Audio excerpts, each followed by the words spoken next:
Bharatiya Janata party जिंदाबाद, Bharatiya Janata party जिंदाबाद, मोदी सरकार जिंदाबाद, मोदी सरकार जिंदाबाद, फिर एक बार जिंदाबाद, फिर एक बार जिंदाबाद, फिर एक बार जिंदाबाद, अब की बात जिंदाबाद, अब की बात जिंदाबाद, भारतीय जनता पार्टी जिंदाबाद, भारतीय जनता पार्टी जिंदाबाद, मोदी सरकार जिंदाबाद। बहुत बहुत शुक्रिया। इस बेला की सरजमी पर आपके अंदर जो जोश और जुनून देखकर मैं आपको नमस्कार करता हूं, सलूट करता हूं, सलाम पेश करता हूं। हमारे बीच भारतीय जनता पार्टी के हमारे होनहार नेता यहां के एमएलए जनाब दिलीप सिंह परिहार साहब, यहां के हमारे मंडल प्रधान जनाब राव साहब, डीडीसी मनोहर लाल जी, बीडीसी हमारी बहन विपिन मनास जी, हमारी पार्टी के तेज तरार नेता नरेंद्र कोतवाल साहब और संदीप मनास साहब जो डीडीसी के मेंबर हैं, कटोच साहब और कुलदीप जी, और जितने भी यहाँ हमारे भाई बहन नौजवान साथी दोस्त बच्चे आए हैं, माताएं बहनें, सबको मेरा नमस्कार, आदाब, सबको मेरा सलाम सलूट पेश करता हूँ। साथियों, ये जो थलेला, भेला, पनेजा, चिराला और पंछई का ये जो एरिया है, इसकी हमेशा से ही एक पहचान रही है। आपने हमेशा हिंदुस्तान का झंडा, देश का झंडा बुलंद किया है।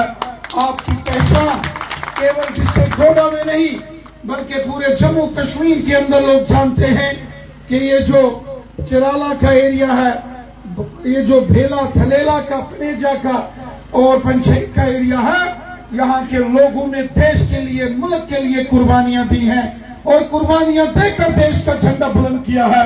आज मैं इस सरजमी को सलूट करता हूँ, नमन करता हूँ, वंदन करता हूँ इस मातृभूमि को, यहाँ की पितृभूमि को।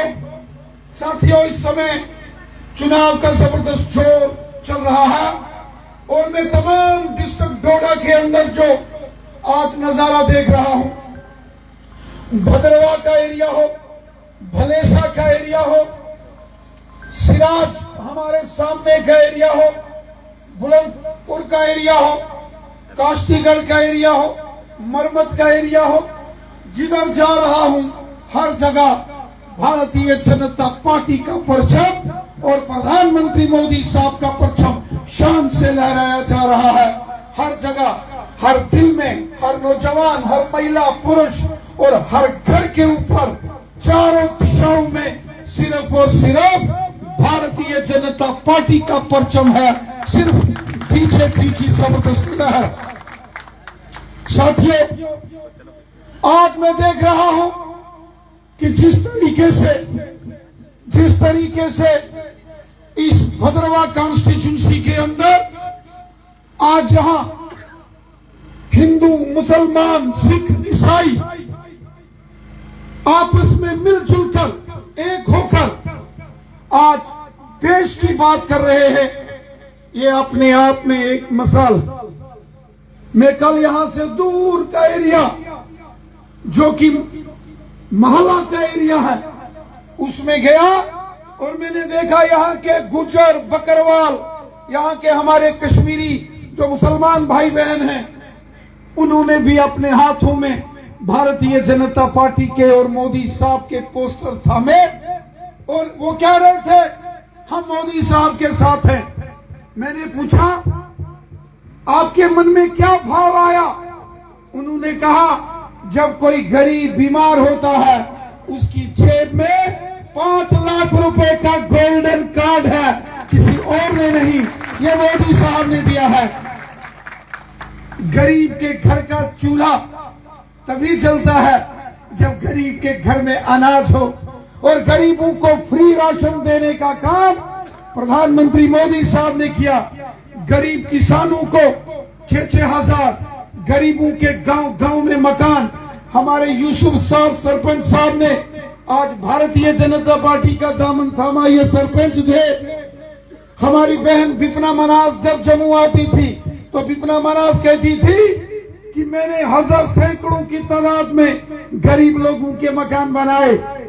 सरकारें पहले जमाने में भी होती थी, लेकिन पहले कांग्रेस की सरकारें गरीबों का खून चूसती थी। आज मोदी हुकूमत गरीबों की खिदमतगार हुकूमत। साथियों, ये हमारी खुशनसीबी है कि मोदी साहब जैसा एक फकीर आदमी जिसका अपना कुछ नहीं है, वो हमारे मुल्क के प्राइम मिनिस्टर हैं। चाय बेचने वाले परिवार में वो पैदा हुए, उनके पिताजी चाय बेचते बेचते अपनी मेहनत के बल पर प्राइम मिनिस्टर मोदी साहब ने आज केवल हिंदुस्तान ही नहीं बल्कि दुनिया के हर शख्स का दिल जीता है। जब हमारे प्राइम मिनिस्टर आधी रात को अमेरिका में, जापान, चीन, रूस, इटली, फ्रांस के अंदर उतरते हैं, तो उस मुल्क के लोग भी आधी रात को हमारे मुल्क के प्राइम मिनिस्टर को देखने और उनका वेलकम करने, उनका इस्तकबाल करने आते हैं। तो 140 करोड़ हिंदुस्तानियों का सीना चौड़ा होता है और सर फक्र के साथ ऊंचा होता है जब दुनिया के अंदर हिंदुस्तान जिंदाबाद का नारा लगता है। प्रधानमंत्री तो पहले भी होते थे, कांग्रेस के जमाने में भी प्राइम मिनिस्टर होते थे, कब जाते थे कब आते थे पता ही नहीं चलता था। आज पूरी दुनिया झुककर अगर हिंदुस्तान को सलाम कर रही है तो ये हमारे प्राइम मिनिस्टर मोदी साहब की देन है। ये हमारी खुशनसीबी है कि एक फकीर आदमी, एक आम आदमी, एक दरवेश आदमी हमारे मुल्क का प्राइम मिनिस्टर है। साथियों, इस डोडा, किश्तवाड़ और रामबन में बड़े बड़े मिनिस्टर, बड़े बड़े मेंबर पार्लियामेंट रहे, लेकिन जो पिछले 10 साल के अंदर यहां डेवलपमेंट का काम हुआ है वो 60 साल कांग्रेस के जमाने में नहीं हो पाया था। रोडों का काम सबसे पहले उस जमाने में शुरू हुआ जब अटल बिहारी वाजपेयी साहब प्राइम मिनिस्टर बने और प्रधानमंत्री ग्रामीण सड़क योजना बनी, तो डोडा, किश्तवाड़, रामबन के इस एरिया में गांव में सड़कें बनने लगी। और जब 2014 में प्राइम मिनिस्टर मोदी साहब बने और आपने डॉक्टर जितेंद्र सिंह साहब को जीतकर यहां से सेंटर के अंदर मिनिस्टर बनाया, गजब के काम। आज डोडा को जम्मू से आने वाली जो सड़क देखिए, आज टनल बन रहे हैं, आज बड़े बड़े प्रोजेक्ट्स बन रहे हैं। डोडा का मेडिकल कॉलेज देखिए, आज गांव गांव के अंदर स्कूल, पीने का पानी और बिजली की सप्लाई देखिए। ये अगर किसी की देन है तो भारतीय जनता पार्टी की देन है, मोदी सरकार की देन।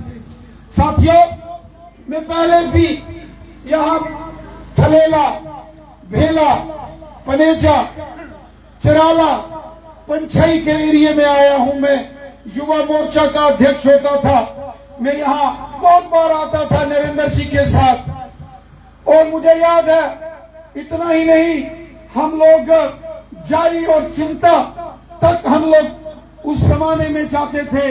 और भलेसा के अंदर भी उस एरिया में दलीप सिंह परिहार साहब का जहां सिक्का बोलता है, उस एरिया में भी हमने जबरदस्त कार्यक्रम किए।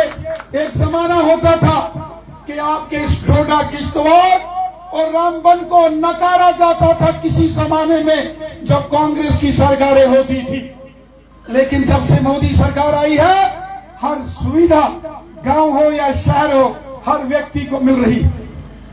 मैंने पहले भी ये एरिया देखा था, लेकिन आज भी देखता हूं जमीन और आसमान का अंतर।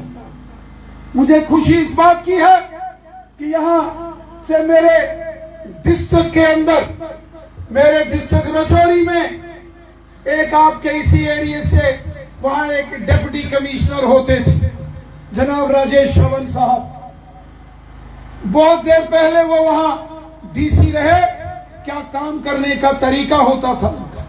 पवन परिहार साहब को मैंने देखा। यहाँ के लोग सच में एक बात बताऊं, ईमानदार लोग हैं, जानदार लोग हैं, शानदार लोग हैं, वफादार लोग हैं और जिंदा दिल लोग हैं, और उसकी पहचान आपने हमेशा दी। साथियों, मैं आपसे गुजारिश करने आया, यहाँ हमारे ऑनरेबल एमएलए दलीप परिहार साहब बोल रहे थे, मेरे सामने की बात है, मैं असेंबली में 2014 में एमएलए था। ये दलीप परिहार साहब हर रोज असेंबली में हंगामा खड़ा कर देता था। हंगामा, मेरे गांव में सड़कें नहीं हैं, भेला भाला चराला चिंता चाई की बात करते थे, पनेजा की बात करते थे, और भद्रवा की बात करते थे, भलेसा खंडो की बात करते थे। उस जमाने में ये कहरा और चिली फिंगल की बात करते थे। जबरदस्त काम किया और मैं आपको मुबारकबाद पेश करता हूं कि दलीप परिहार साहब को जम्मू कश्मीर में नंबर 1 एमएलए सड़कों के मामले में लाया गया है। जितनी सड़कें दलीप परिहार साहब ने अपने एमएलए के दौर में लाई, कोई भी एमएलए अपने उस दौर में वो सड़कें नहीं ले पाया और ये फौरन यहां से भागते थे दिल्ली। कभी नितिन गडकरी साहब से मिलते थे, कभी नईम अख्तर को गुच्छी खिला देते थे, कभी नितिन गडकरी साहब के पास चले जाते थे। ये सबके साथ दोस्ती लगा के इसने गरीबों और मजलूमों और आम लोगों का काम किया है। साथियों, ये हमारे लिए खुशनसीबी की बात है कि हमारे डीडीसी, बीडीसी, हमारे सरपंचिस, हमारे बीजेपी के तमाम कार्यकर्ता लोगों की खिदमत में लगे हैं। मैं आपसे गुजारिश करता हूं, 19 अप्रैल सुबह 7 बजे अपने अपने पोलिंग स्टेशनों पर पहुंचकर कमल के फूल का बटन दबाकर तीसरी बार मोदी हुकूमत को मुल्क के अंदर सेवा का मौका आपने देना है। फिर से ये ईमानदार सरकार होनी चाहिए। मैं आपसे पूछता हूं, क्या मोदी साहब को तीसरी बार मौका मिलना चाहिए कि नहीं मिलना चाहिए? हाथ खड़ा करके जवाब देना, मौका मिलना चाहिए कि नहीं मिलना चाहिए? फिर से मोदी सरकार होनी चाहिए कि नहीं होनी चाहिए? गरीबों की खिदमत होनी चाहिए कि नहीं होनी चाहिए? बेला थलेला फनेजा चराला और पंचायत के लोगों की परेशानियां दूर होनी चाहिए कि नहीं होनी चाहिए?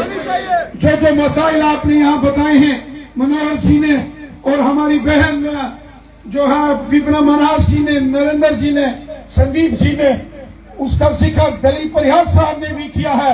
आने वाले सालों में इन तमाम मसाइल का हम यकीनन हल करेंगे। बीजेपी की हुकूमत हल करेगी।